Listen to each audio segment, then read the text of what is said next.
President Barack Obama and I are cousins, but I am quick to remind you that you cannot choose your family. I'll tell you what, you know that's true. You've been home for Thanksgiving and you know there's somebody there you might not have chosen. But what you can do is you can choose to rise up and stop your family from destroying America. And I think Barack Obama and his policies are destroying America. In fact, I think he's the worst president in our lifetime, and he may be the worst president in our history. And so I'm running for the United States Senate to put a stop to Barack Obama and his failed presidency and his failed policies. Now, I got to tell you this, I don't make it my business to try to explain them away, or certainly not to apologize for it. But I do want to share this one thing with you. You remember in 2008 when Barack Obama talked about the bitter cleaners? You know, he was talking about Western Pennsylvania, so he was really talking about everybody in the flyover states, all of us in the red states. There were a bunch of bitter cleaners. We bitterly cling to our God and our guns and he said, our antipathy towards others, which was his highbrow way of saying that we're a bunch of racists. But let me tell you this, not everybody in the family thinks the way he thinks. As for me, I love the Lord our God. My firearm of choice is the Ruger SR 556. And I have a hatred towards no man, only towards bad government that destroys our freedoms and our future. Now, I'll tell you something. I am a constitutional, conservative Republican.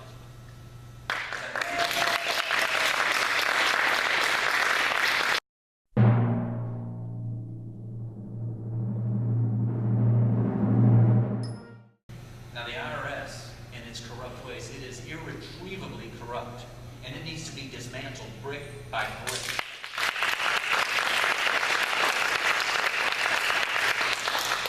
I want to be the one who hangs the sign on the door of the IRS, going out of business. And all I ask for is something simple. I want us all to play by the same set of rules. No more winners and losers chosen by the government. No more crony capitalism where they get to choose who makes millions or billions while all the rest of us get caught paying the bills.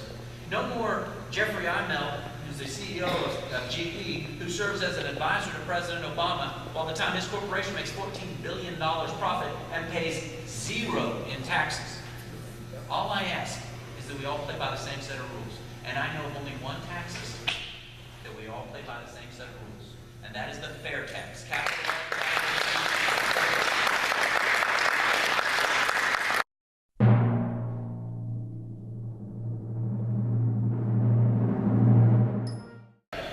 I believe your right to self-defense is God-given, and nothing man can do or say or write can take that right away from you.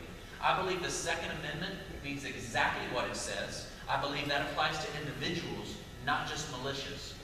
And I will not apologize for believing that the Second Amendment, that we will abide by the Second Amendment. Now, I'll tell you something. Carrie and I are both life members of the NRA. We both have our concealed carry licenses. And it pains me a little to tell you this, but it is really true, that usually when we go to the range together, at least with pistols, she shoots better than me.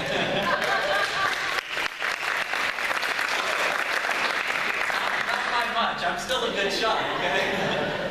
I remind people, though, it's not Texas you need to worry about. Don't mess with Carrie.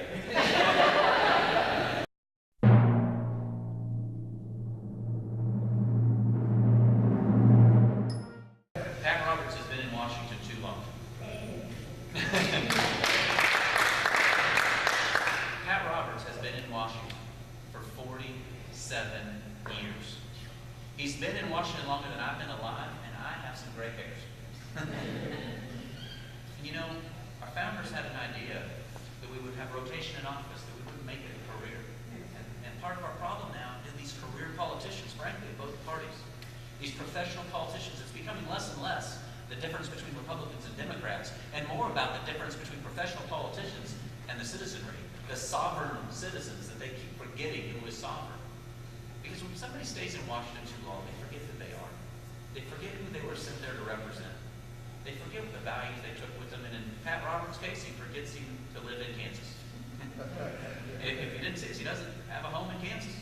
He didn't have a residence in Kansas until October of 2013, last year, when I announced for office. You know, he says, he likes to say, oh, I own a home and I pay Kansas taxes.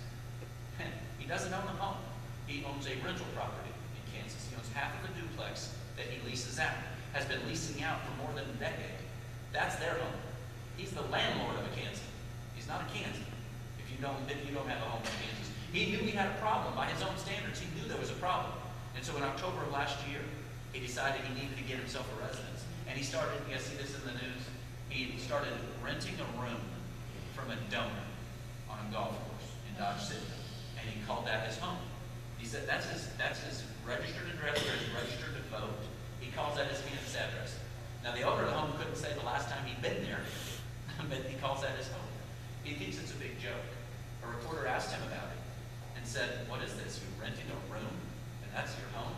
And the owner can't even say the last time you've been there? And his answer was this, and I'm quoting. He joked, he said, "I have full access to the recliner."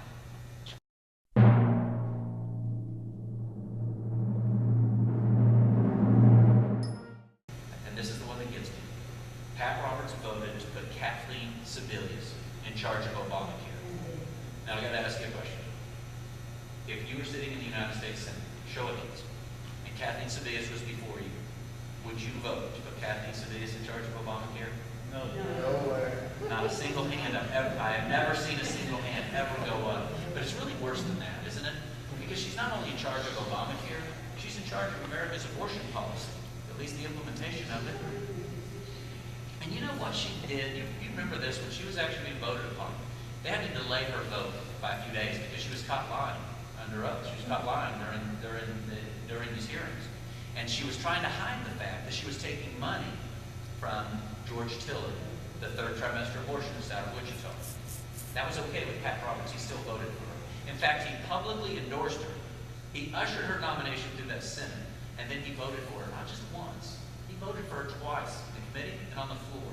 There were only 2 Republican senators who cast 2 votes for Kathleen Sebelius. The Northeastern Liberal, Olympia Snowe, and our own Pat Roberts. I think it was a betrayal of Kansas values, is what I think it was. I think if he lived here, he would have realized something. You know, Kathleen Sebelius has been an absolute disaster in Washington. But you know what? She was an absolute disaster in Kansas.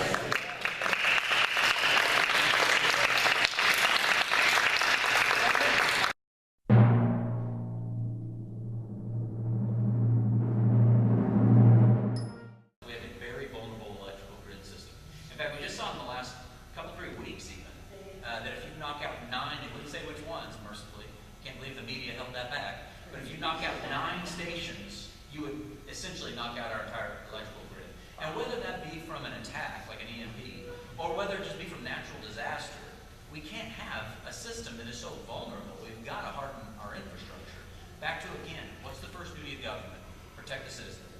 And you can't protect the citizen if you can't keep the lights on. And it's not just as trivial as keeping the lights on. That's life and death. I mean, that's our economy. That is everything. If we lose that, we become vulnerable in ways that we can't imagine.